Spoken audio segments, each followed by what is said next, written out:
So we're doing Torah, a very interesting, I think it's, I actually was not happy about this because it's hard to get into it, but then I looked deeper and it's kind of interesting.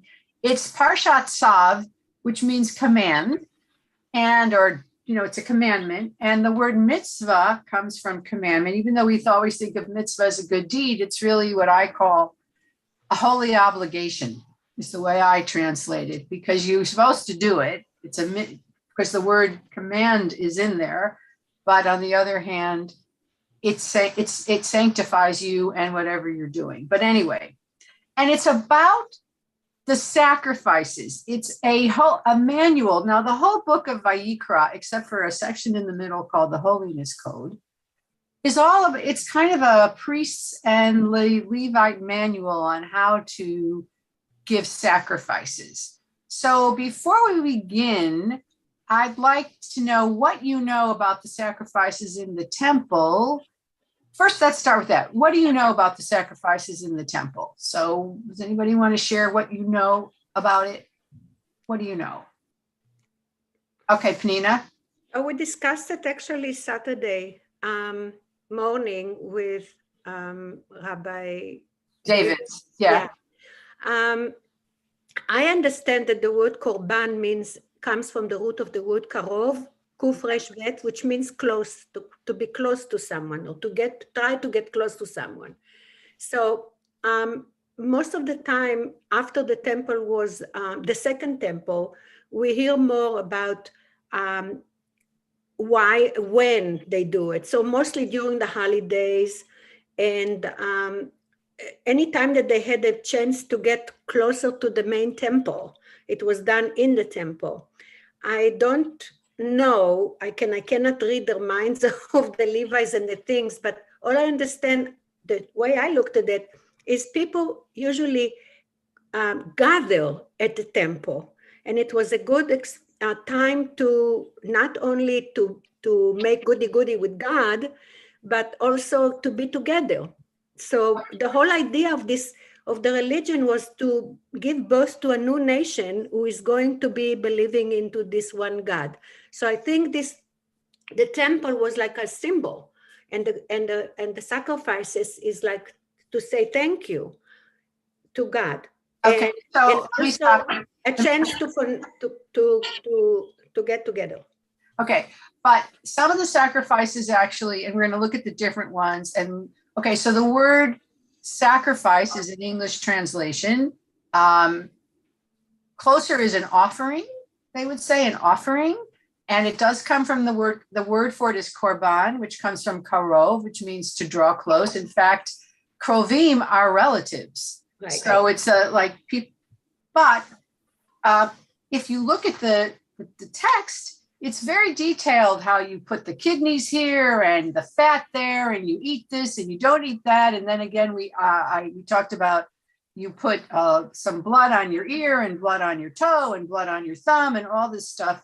And it says it's a way to get close to God. But how is killing an animal and burning it making you closer to God? What's your thoughts on that? Someone else besides Penina. I want to hear. Okay. I want to hear from you, but I want to hear other people. Okay, I'm going to put on mute. No, I want to hear from you, but I want to hear other people. And I'm curious your thoughts. There's some interesting suggestions, but how could that make you closer to God, do you think? Roy, are you raising your hand? No, but I guess I have a question in that, did they view the smoke in sort of symbolic or terms, in terms of it's a way to connect the earth to the heavens? Possibly, and they talk about a good smell, that there's a beautiful odor of cooking meat. That's right. So it's like good barbecue.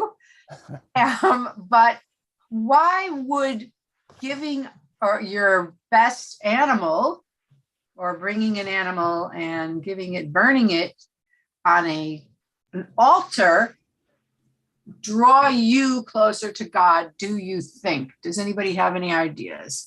Benjamin, and then Miriam. Yeah. Well, I have an answer. Well, not an answer, but maybe an answer. Do you feel closer to God when you give this gift of this valuable animal or property, just as one feels closer to a person, or when they give them a birthday present? And then, if I may, Rabbi, I have a question that you may or may not answer or have answered. When they did the sacrifices, did they eat? Did it go to the poor people, like the bulls and the bullfights? Did they do anything with that? It's good meat. I mean, did they eat it or just throw it away? No, some of it, the priests ate, and the priests only ate. And in the shlemim, which is the peace offering or a gratitude offering, everybody ate.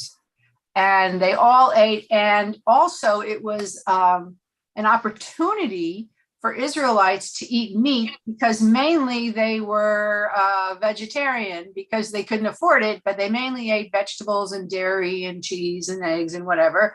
And this was one of the times where they got to eat this delicious steak, basically, and they ate it together. And we see it in in different parts of the Tanakh. There's a story about Hannah, who became the mother of Samuel the prophet, and how they would go to, this was before the temple was born, but they went to other sanctuaries where they sacrificed, and they talk about how they would eat together.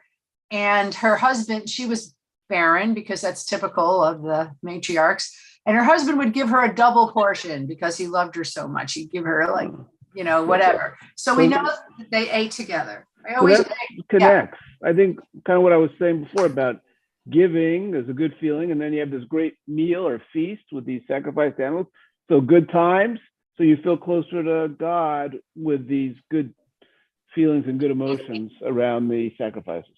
Yes, that is one of the explanations. Miriam, did you want to say something? Yes, I think that's such a profound question, Susan, because as many times as I've read the book of Yikra over and over again, I have never been confronted with that question from any rabbi, and I have listened to a score of rabbis, and I am a little bit taken aback, because I think the word, first of all, I need to ask you a question. Did the people, when they brought their sacrifices, were only the Kohanim allowed to sacrifice for them? Did they bring them to the priests, and therefore the priests did the sacrifice? Or did they actually go up on this mounted place to the Mizbeach and actually sacrifice them themselves on the Mizbeach? Yes, sometimes they actually did it themselves. I'm not clear. I think sometimes they actually killed them, shechted them. But yes, for some of them, not all. Sometimes there was a communal sacrifice, which was an olah for everybody. But when you were doing something specific, you would be there. And sometimes you had to, if we're going to look at them as sin offering, you had to confess over, in front of the fire and while they were, or before they burned it or whatever. So yes, the person did participate sometimes in the actual sacrifice ritual. Okay, thank you. I'll just end now with this thought. Okay. Were women ever allowed to do this? No. I don't think there's any sentence there that says a woman went up to sacrifice. Not only were they not allowed, they had their own separate court, which was further back than the men's court. So they were like in a machitza in the temple. Okay. In the back. So, all right. Sure. There are those on La Brea Avenue, by the way. Yeah. Anybody wants to do a little bit of social phenomenon discovery on La Brea Avenue, there's one particular shul in which the women are not only in the back, there's literally a wall. Right. You almost can never see the rabbi making a sermon or the chazan singing. there are a few little holes in the wall, very primitive, where people can go up and look through in this 21st century. I know. Okay, one more thing fast. What else can a citizen do? What else can an Israelite do if not give a sacrifice? He's not going to give a part of his worldly goods. He's not going to give a part of his earnings or own things that he owns that are precious to him, and God doesn't want that. But God surely can use an animal that the citizen spared. Yeah, and also, there were poor people, and you could give a grain offering of a baked cake or a baked, some kind of a flour offering. During Shavuot, you brought fruit, and you could also give a bird, like a pigeon or a chicken. I don't think a chicken, but a pigeon offering. Also, okay, Penina, you've been waiting. I want to. That's my thought. That the transformation from sacrifices to prayer didn't seem realistic, I think, at the time. So they had to be kind of like a middle step up, in other words. So if you feel like you have to sacrifice something so dear to you and important, it wouldn't be a human sacrifice like it was done in Ashur or whatever it is in Egypt or whatever they did. You gave your firstborn daughter or the most beautiful daughter, you threw them in the fire. So the thing is that the transition had to be, I think, for them to accept or to the concept of giving something. So in between the human sacrifices and the prayer, that's the middle ground that they chose to bring them to that point that eventually it wouldn't be needed later either. I think you're right. And there were no prayer. Originally, there was no such thing as prayer, except Hannah, again, Samuel's mother, was the first one that we read about that literally, well, that's not true. That's not true, because we know that Yitzchak prayed to God for Rebecca to have a child. And when Rachel asked Jacob to pray to God, he basically yelled at her and said, "What do you want from me? I can't do anything about it." So it's interesting. Maybe he didn't believe there was an efficacy in prayer. We know that Abraham talked with God, but the Talmud recognizes the first real praying event is when Hannah, the woman who I said got the double portion and who had no children, stayed afterwards and went into the sanctuary on her own and spoke to God. And she was speaking with, quietly and moving her lips and saying, "If you give me a child, I will devote him to you. Please give me a son." And the priest came in and thought she was drunk. And he said to her, "What are you doing? Are you drunk, woman?" He didn't even recognize praying at that point. And she said, "No, I was speaking to God." And the Talmud actually uses Hannah, which Miriam, at least we have a woman here for a very big example, as the role model for how to pray, which is you always have to have personal, private supplication and prayer, and you're supposed to move your lips. You're not supposed to think it. Even if you're whispering, you move your lips. And we see when people daven, they move their lips, they whisper or whatever. So, and they say there's like communal prayer where everybody prays together, but then there's this private prayer, and they use Hannah as the example. So I think, Penina's right that, okay, so let's, all of you or anybody else have any comments on your opinion? Yes, Lisa. Unmute. Sorry, hi, I came a little late, so sorry, but I just wanted to relate a 2-minute story about praying alone, which I find interesting as a woman praying alone. So growing up, my mother's family attended Wilshire Boulevard Temple, and they were members for many decades. My mom was confirmed there in 1943. And yeah, my mother was older. So long history at Wilshire Boulevard. And when my mother was dying at Cedars, for some reason, it came to me, I need to go to Wilshire Boulevard Temple, and I wasn't a member. And I've gone to the camps my whole life. So that's my connection is camp. And I called and I explained the situation, and they let me into the main sanctuary.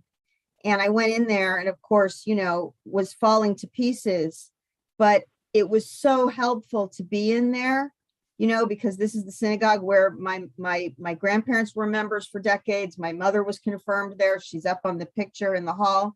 And it was really that being able to pray there alone in such a terrible, terrible time, because it was looking like it was about to be the end, in a day or so kind of thing, that actually brought me back to the temple to then be a member.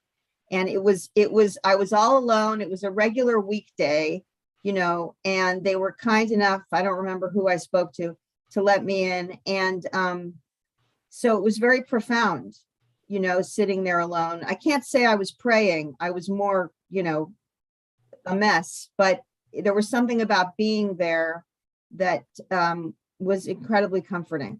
Well, it's interesting because it was when the temple was destroyed, the first temple, and the Judeans, they were called at that time, were taken into exile to Babylonia, which is Iraq today. And there was no longer a temple. There was no more ability to sacrifice.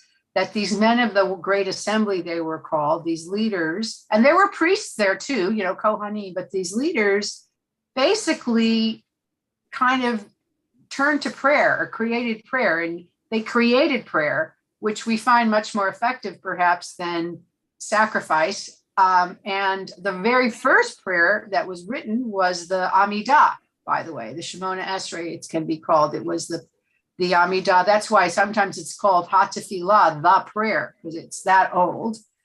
But yes, we pivoted from prayer, but let's look now at what the different sacrifices were. And then I have a really great commentary about what they meant at that time. So let me just go to the share. And it is sacrifices. Here we go. Share. And okay, so here they're called Corbanote. And I'm going to read this part and then we're going to get to them. The word Corbanote is usually translated as sacrifices or offerings. However, both these terms suggest a loss of something or giving up of something. And although that is certainly a part of the ritual, that is not the literal meaning. It's karov, which means to draw near to God. Okay, so this is interesting. So I'd like somebody to read here. There are three basic concepts of the Corbanote. Who would like to read that? Roy, why don't you read? There are three basic concepts underlying Corbanote: giving, substitution, and coming closer. The first is the aspect of giving. The Korban requires the renunciation of something that belongs to the person making the offering. Thus, sacrifices are made from domestic animals, not wild animals, because wild animals do not belong to anyone. Likewise, offerings of food are ordinarily in the form of flour or meal, which requires substantial work to prepare. And I just want to stop and say that a lot of times you're giving this because you're grateful or you're penitent. So these are the two kind of main reasons to do or to draw close. But a lot of it is gratitude. And a lot of it is, you're sort of atoning for something. Okay, just go a little further. I'll move this over here, Roy. Starting with another. Yeah. Another important concept is the element of substitution. The idea is that the thing being offered is a substitute for the person making the offering. And the things that are done to the offering are the things that should have been done to the person offering. Okay, so Penina mentioned like human sacrifice and all these things. Sometimes it's punishment, sometimes again it's gratitude. If you ever read the Iliad, the Achaeans, the Greeks, Agamemnon, they want to go to Troy to get Helen back, and they can't get their boats. They have huge sailing ships, and there's no wind, and there's no wind, and there's no wind. And then a prophet or a seer says to Agamemnon, you have to sacrifice your oldest daughter for the gods to give you the wind. And he does it. And then they do get the wind. So even though that's a mythological story, it's telling you about their values, that they believe that God required a sacrifice of a human, of, the most precious thing to you. Whereas we know from Akedat Yitzchak, from the very beginning of the Torah, among other stories, when Abraham was asked to do it, God said, no, I don't want that. So we learn it very early on. Okay, so far we're saying substitution and giving something, sacrificing or offering something precious to you. And then there's the next one. Who would like to? Oh, Penina, did you want to say something? Yeah, the reason that we bring, that we eat and we bless on 2 challahs on Friday night. We bless on 2 challahs, two whole challahs. We put them together and you do the blessing over the Shabbat before you eat. So that's also a remnants of to bring 2. One for you, one for that went on the altar. You're sharing what you have with God. I also understood it to do because there was double manna on Friday. Okay, but well, my teacher explained to me that it developed into the 2 challahs later on too. Could be. Okay. Not both, in other words, that's why 2. All right. Who would like to read? How about Lorraine? Purposes of Corbanote. No, the third, and then first the third. The third important concept is the idea coming closer.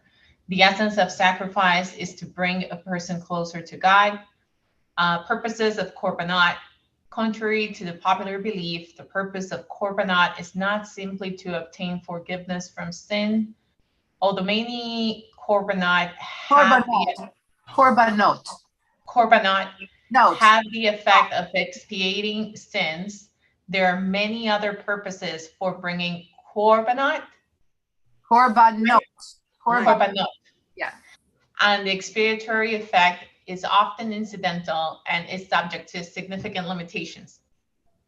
Okay. The purposes of Corbanote are much the same as the purposes of prayer. We bring Corbanote to praise God, to become closer to Him, to express thanks to God, love or gratitude. We bring Corbanote to celebrate holidays and festivals. Okay, so that's one thing. To get close, though, the question still is, Benjamin talked about it a little bit, like you burn it and you eat it and it's kind of a ritual where in the ancient mind, you're having a meal with God in a way. The God is having some, the priests are having some, you're having some. So there had to be some kind of, if we see, and then it's interesting that after the temple was destroyed, the recognition of that eating together was turned into the Shabbat table, of eating a Shabbat meal together. That holiness of eating together at the sacrificial site now became the Shabbat table with the candles, which were the menorah that used to burn in the temple all the time, and the challah. They actually had bread, showbread, they called it there, or the bread there. And the wine, there was some kind of, maybe that's, I don't know, there was something about using wine as a sacrament or making it holy, sacred. And everything was the table. Eating together, though, is taken from that time. So that was obviously very, very meaningful. Okay, it says others were used to cleanse a person of ritual impurity. Okay, so it's interesting because in Judaism, there's this idea of impurity that has nothing to do with being a bad person, but anything a lot of times to do with blood was considered impurity, or a dead body or a disease was considered impurity, and you couldn't approach God in a state of impurity. And so childbirth was considered impurity. Menstruation, I notice it's the women who are mainly impure. But priests couldn't even go to a funeral. That was considered being close to impurity. And this is another one of those lovely anti-women things. Divorce. You couldn't marry a divorced woman. Risa's smiling, right? Because I guess she's impure because she's not a virgin. So you couldn't, a priest had a higher level of purity demands, and you couldn't marry a divorced woman, actually. Stanley is not a Kohen, so I don't have to worry about him. But the interesting thing, just as an aside, but interesting, is that my rabbi son is married to a practicing Catholic woman. And the big issue was that she was no longer eligible to take communion because she's marrying a divorced man. Didn't matter that he was a rabbi, but he's a divorced person. And Stanley appealed to the Pope with a bunch of papers that big, tied with a purple ribbon, to request that his wife be allowed to receive communion. And what happened is the Pope said no, and her priest said, the Pope isn't here, I'm giving you communion on a regular basis. Don't worry about it. But it's the same thing. It's in Catholicism. Yes, this idea of a divorce being bad. What interesting. Yeah, divorce is not bad. Only a divorced woman in terms of a wife for a Kohen. Well, this is the reverse. Right. But just by the by, since I have the mic open, the women's commentary goes into a whole shtick about chapter 7, verse 22 and following, which gives us the whole thing about nobody from now on can eat anything that has fat of animals or were offered by fire or consume any blood. And the women's commentary takes that and says, now the people in charge of ritual are the women in the kitchen, because they are the ones who prepare the food that people eat, and they are therefore responsible for carrying out the ritual, which I think is a little bit far-fetched, but it's interesting that they take that point of view. And they take the blood out. They kosher food at You home. have to kosher the food or buy only kosher food, but you're responsible for what's in the kitchen. So that's the story. I like that. Nothing wrong with it. Okay. So then it talks about how you can only give a korban of atonement for an unintentional sin. You can't atone with a malicious, deliberate sin, according to this. So, or if you're forced to do something, you don't have to atone. But if you do something inadvertently, then if you want to atone, you give a korban, but not if you did it on purpose. In other words, you can't steal or kill and then go give a korban and it's fine. You can't do that. And also, this is so interesting. In addition, Corbanote have no expiating effect unless the person makes the offering sincerely. The person making it sincerely repents his or her actions and makes restitution. So this is like teshuvah that we have on the high holidays, because to be given for something, there are different elements that you have to do. First, you have to recognize that you did something wrong. Then you have to ask forgiveness, make restitution, and then never do it again when the opportunity comes again. And this is sort of the Korban system kind of, I guess, started this idea of teshuvah, the understanding of teshuvah. Okay, so now we can look at the different kinds of Corbanote. Okay, and I mean, it's so complex. It's really interesting. And my Rabbi Mel Gottlieb, who's the head of my rabbinical school, I hope we'll get to read his commentary afterwards. But he talks about how in the ancient world, sacrifice was like everywhere, in every country or whatever. And people were very used to this custom. And you couldn't just take it away. And people could not imagine prayer or connecting to an unknown God, because they, even in the ancient world, they had statues, they had idols. And in order to keep them from going to idols, they allowed this sacrificial system, which was very familiar to them. It's like everybody's doing it. Why aren't we doing it? Okay, we're doing it, but we're going to do it in a special way, and it's going to mean something uniquely Jewish. So these are the ones that they came up with. So who wants to read about the Olah, which is one of the most common? Susan Ehrlich? Okay. Sure.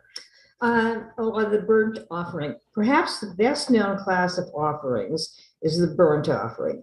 It was the oldest and commonest sacrifice and represented submission to God's will. An olah is completely burned on the outer altar. No part of it is eaten by anyone. Because the offering represents complete submission to God's will, the entire offering is given to God. In other words, it cannot be used after it is burnt. It expresses a desire to commune with God and expiates sins incidentally in the process. Because how can you commune with God if you're tainted with sins? An olah could be made from cattle, sheep, goats, or even birds, depending on the offerer's means. There was this, and there was also the communal olah, which was given every day to God. And I guess in some way, signified, like people would daven 3 times a day or daven every day. There was an olah given every day is a way to connect with God, to say, we are your people, you are our God. And so it was a submission or an acknowledgement. The way we bow and when we say the Baruch Hu, the way that we do all of these things in the Aleinu, we bow. It's kind of a way of acknowledging something more bigger, more powerful, more meaningful, more everything than us. That was the communal olah that was given on behalf of the people. And I imagine it was a sense of security. Okay, we gave the olah, God is with us, God is watching over us. So it was probably very important to do that every day.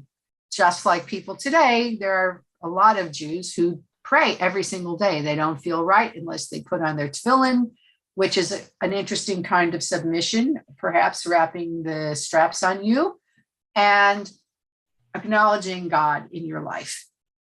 Yes, Penina. You're muted. Okay.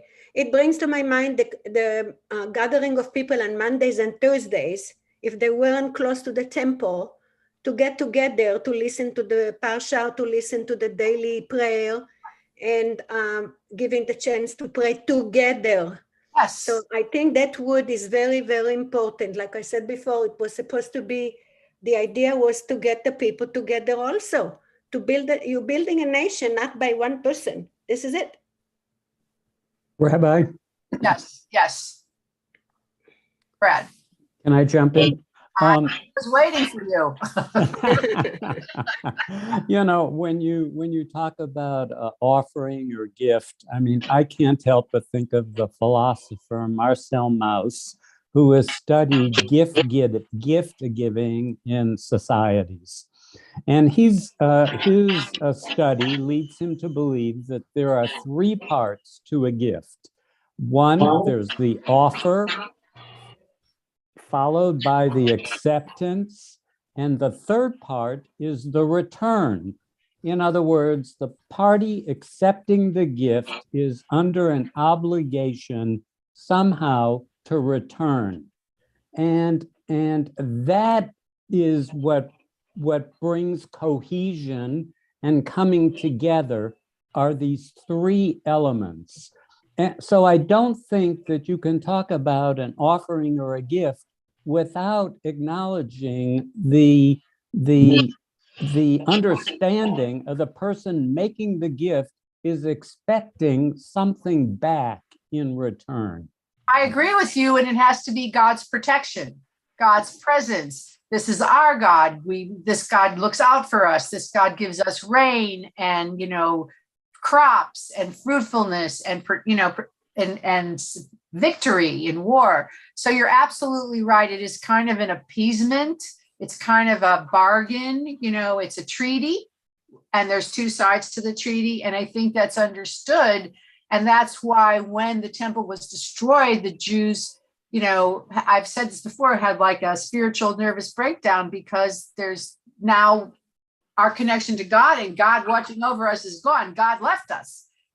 We've been abandoned is what they felt. Even the building of the temple is kind of part of the bargain, I think, that we'll build this house for you, this magnificent abode, Beit HaMikdash in Hebrew, the house of holiness. and you'll live there and you'll be with us. So I totally agree with you. Thank you. That's absolutely right. So Brad, do you want to read about the peace offering? Where are we? Oh, the peace offering. A peace offering is an offering expressing thanks or gratitude to God for his bounties and mercies. The Hebrew term for this type of offering is zibach shlamim, or sometimes just shlamim, which is related to the word shalom, meaning peace or whole. A representative portion of the offering is burnt on the altar. A portion is given to the Kohanim, and the rest is eaten by the offerer and his family. Thus, everyone gets a part of this offering. This category of offerings includes Thanksgiving offerings, in Hebrew Todah, which was obligatory for survivors of life-threatening crises, free will offerings, and offerings made after fulfillment of a vow. Right. So this, just a second, it kind of reminds me of, in a totally different way, the mikvah has been changed a lot over the recent years to not just be a purification ceremony, but a ceremony of transformation or change or even gratitude. People who survive cancer, people who, get a divorce and are starting over, they use the mikvah as a way to be reborn. And the shlemim it's not similar to the mikvah, but it's this idea that you thank God or you came through something, any kind of gratitude, or I promised I would do this and I did it. I'm giving a shlemim. And shalem means to be whole. It's shalom, at peace, and to be whole. Okay, so just finish it, Brad. Note that this class of offerings has nothing to do with sin. In fact, the Talmud states that in the age of the Messiah, when there is no more sin, this will be the only class of offering that is brought to the temple. So at that time, also interestingly enough, and this is a whole other conversation that we could just take a minute, and I'm actually going to do it because I think it's really interesting. The Talmud also says, as you know, yesterday was Purim, and we're doing our Purim concert this Sunday. I hope you're going to join us. The only holiday that will be celebrated when the Messiah comes is Purim. The only holiday. And I wonder why. Also, Purim is the only holiday where God, in the story in the Megillah, God is not mentioned. There's no mention of God. And they're saying this is the only holiday that we will celebrate when the Messiah comes. So only Shlemim will be the only one. But why do you think it's connected, the idea between Shlemim and the holiday of Purim in any way? Anybody else have an idea? Anybody? Okay, Penina. Oh, and then Susan. Yeah, Penina. When I was growing up, whenever we sang Eliyahu Navi, the whole concept through my whole studies is Eliyahu Navi is only going to come. Well, tell us considered to be the Messiah. Yeah. So he's only going to come if there is peace on earth. He is not going to cause the peace. The peace has to be existed for him to come. Well, the Megillah definitely, first of all, is not happening in Israel. So that's Bet HaMikdash is not around there. And the whole idea was also that among the rabbis is the terrible thing that happened to the Israelites is because they were in war among themselves. This country was divided. The Yehuda and Israel. Oh, why Purim? Why? Because it's not happening in Israel, and the lesson is actually because that they were a very assimilated society. I don't know. I'm not sure. There is no unification or peace of any kind, and there is no acknowledgement even of God with all its values. So how could it be? What is he going to come and do? Take them out of there and bring them to Israel? That's not the whole idea. You're Okay. supposed to be united with Bet HaMikdash. You're not supposed to have peace among yourselves. And here you are, not even Israel anymore there. Okay. Susan. Don't know, and I think it's a stretch, but just makes me think Purim is a happy holiday, isn't it? I mean, the conclusion of Purim, at the end, the Jews win, and evil is thrown out or overcome. So I see that as that could be messianic. The first of all, happy. Well, it's happy because the Jews win and evil is destroyed.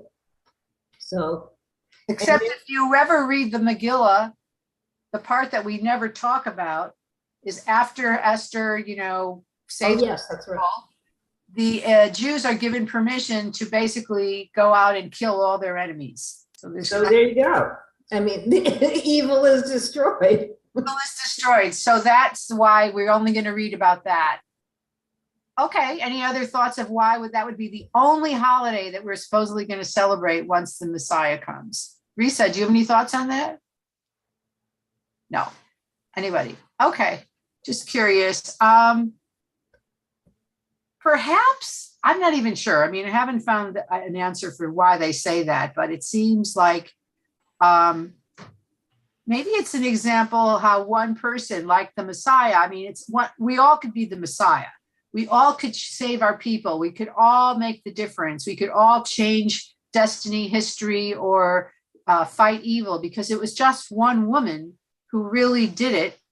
And it was very scary for her. Again, it's a woman, I'm happy. And she was, taking her life in her hands. But we all have the potential to be Esther. We all have the potential to be the Messiah by taking the step that we need to take to save our people. I could say that Zelensky, not a Messiah, but he's really a role model of a man who is fighting for his people and staying put, not leaving. He was offered, his own refuge, and he's not leaving. He's staying there, and he's symbolic. He's become such a symbol to the world, really, of a heroic figure. Okay, Pina, I just want to go on a little more. Yeah. Okay, we want to go on a little more. We only have like 10 minutes. So I want to just share the other, this is not the right one. I want Tzav, Parshat Tzav. Here we go. Okay. Okay, so now we talked about Shleimim, and then there's a sin offering and a guilt offering, which is interesting that there is something for Chatat, when you sinned, and when you feel guilty. It's like Jewish guilt is very old. That's why we went from that. Who would like to read? Risa, why don't you read? But unmute.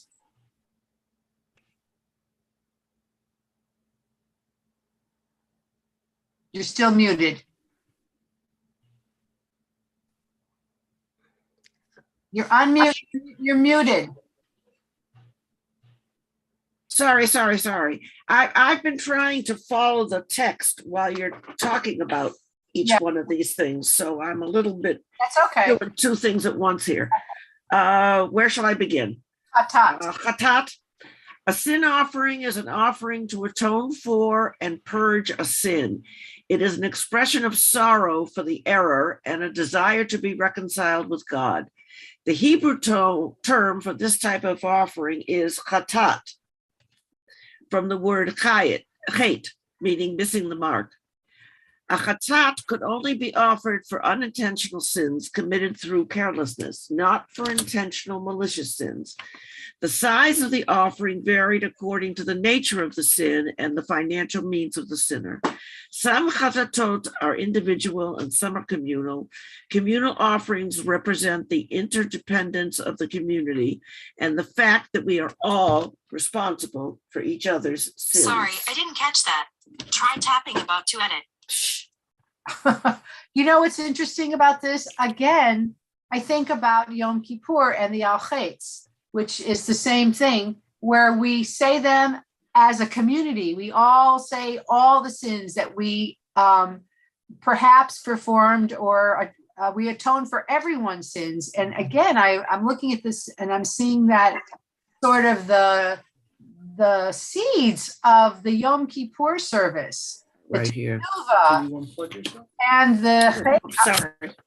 are coming from the sacrifices, which is very interesting that the rabbis took them and, standing around everybody watching something be sacrificed is one kind of catharsis, but I think it's more meaningful when you're actually saying the words and striking your breast and acknowledging it, with personally, it's reverberating in your body as you say the words. So that's the chatat. And then there's the asham, which is the last one. I mean, there are a couple others, but I didn't want to use the text for this because it's so complex. It goes into, put this part and burn the fat and then put the kidney here and put this, that. So I thought, let's just I myself was reading and said, okay, what is this for? So I wanted to find it so that we could understand it. A guilt offering is an offering to atone for sins of stealing things from the altar. For when that's interesting. I guess people stole things from the altar. For when you are not sure whether you've committed a sin or what sin you have committed, or for breach of trust. The Hebrew word for guilt offering is asham. When there was doubt to whether a person committed a sin, the person would make an asham rather than a chatat, because bringing a chatat would constitute admission of a sin, and the person would have to be punished for it. So interesting. Let's just think about this. Even though we don't give sacrifices, but how are you living consciously as a Jew when all these sacrifices are part of your life? I mean, you are doing something when you're grateful. You're doing something for the community. You're doing something to acknowledge and praise God as, and making that bargain that Brad talked about.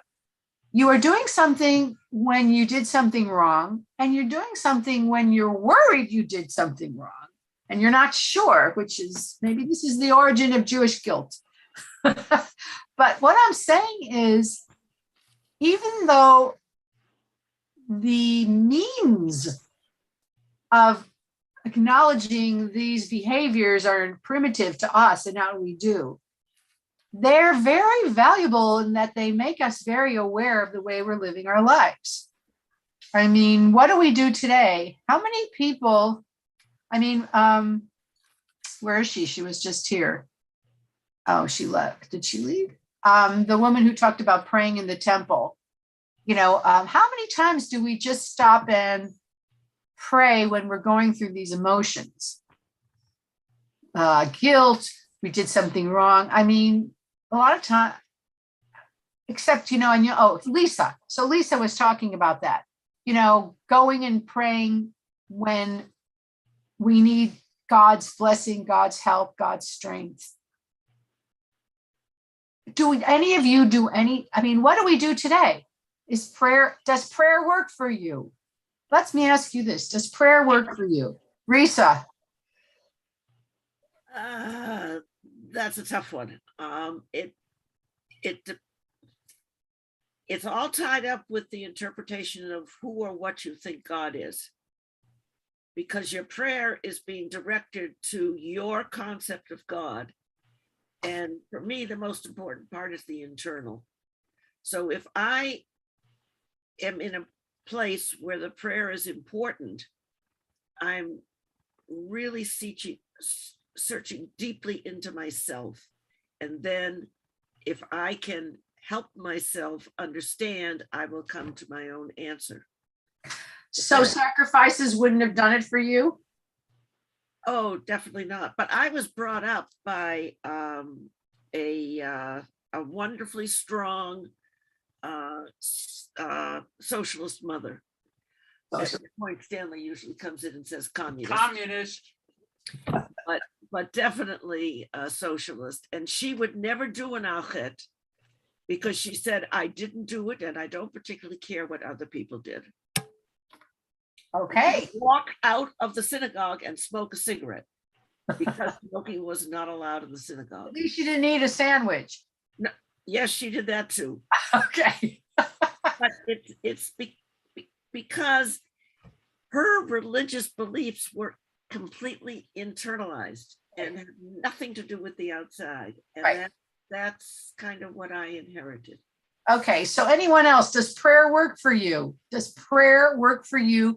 What about sacrifices? What if you had been in a huge group or gone up and burnt an animal and eaten from it and was with the ritual, with the blood on the ear and the blood on the thumb and the blood on the toe of the priest, and they anoint it and they sprinkle salt and oil sometimes on it? Would that have been more powerful, or does prayer do anything for you, which is the substitution for that? Benjamin. Well, I agree with Reese. I think it's the prayer is internal, kind of what I'm trying to get from it. But in terms of sacrifice, could it be akin to if one was, say, treated at a hospital and cured of some disease, and then I make a large donation to the foundation of that hospital? Of course, it's not a live animal offering, but it's something of value, of great value. And, I'm trying to show somehow acknowledging it for some good. Yeah, I think that is what people did but they would have attributed your recovery to God. So they would have given, the gift, the contribution at the temple. So again, I ask people, does prayer do it for you? And when we think about this incredible ritual, it's pretty awe-inspiring, and there were smells and music maybe and chanting and fire and everything. Do you think that moved people? And does the substitution work for you? And anyone? Prayer helps. It helps? Yeah, definitely. Miriam, does prayer work for you? I'm not into it that much, Susan. I don't know why, but I kind of work on myself. I find perhaps I said something insensitive to my daughter and didn't. Can you hear me? Yeah. Perhaps I said something insensitive to someone.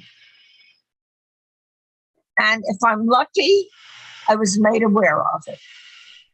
That's Musar. Yeah, it is Musar. Perhaps it is, but yes, it is some Musar. But I find that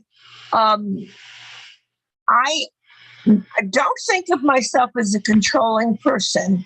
I was very comfortable in argumentation, deferring to someone.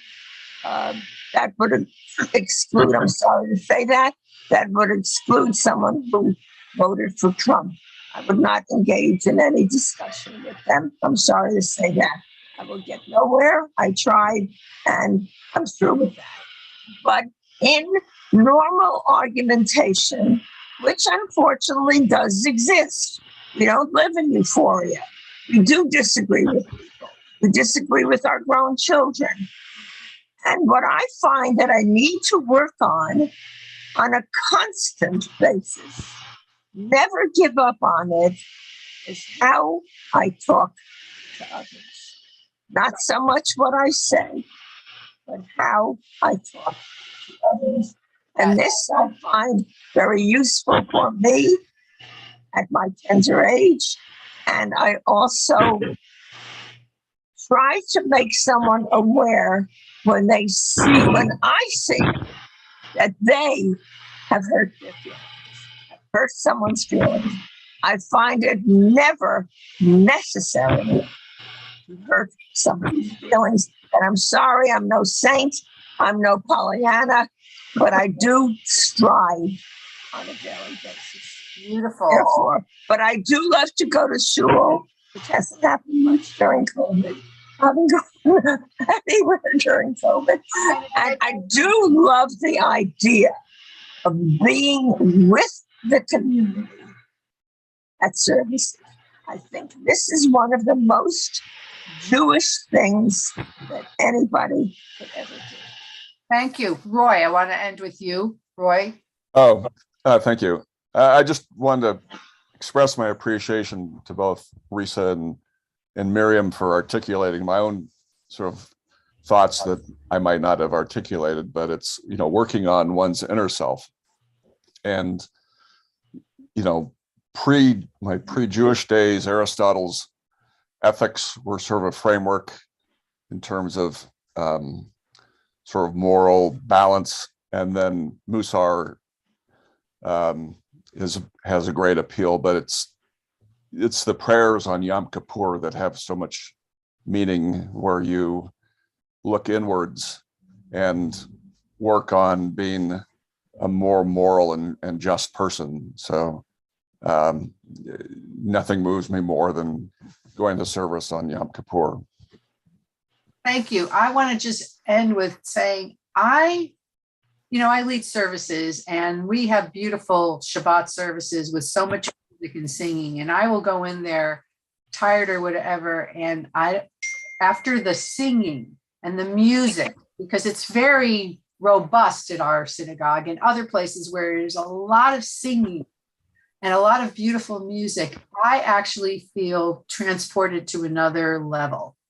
And I walk out of there refreshed, like vayi nafash, like my soul has been refreshed in some way. Is that it's a kind of connection to something with everyone in the room, with music and with the words, not the literal words, but the feeling of the Shabbat and the holiness of it, beyond words. So, I think prayer, and also I'll end on this, prayer is a practice. Spiritual life is a practice, just like piano is a practice or music is a practice. And you're not going to sit down and play the cello, and you're not going to come to synagogue once a year and feel anything. And it's a practice of however we want to pursue it. So we can't sacrifice, but we can be close to each other. Pnina, the last word. Okay, I want to correct myself. The idea of the Messiah, the sentence, Lo isa goy el goy cherev, Yes. A nation isn't going to put out a sword against another nation. Well, that's supposed to be the idea. You're supposed to have peace on earth for him, for the Messiah to, and we have to maintain the peace on earth in order for the Messiah to come. So it didn't happen in Bavel, in the story of Esther. There was fighting there. There was an animosity. There was killing. So that's why you don't read it there, because they don't represent peace on earth. That's it. Okay. Thank you, everyone. Shabbat shalom. It's lovely. Thank you. Shalom. Okay. Shalom. Shabbat shalom. Risa, what is that you're showing? It doesn't. Well, we started.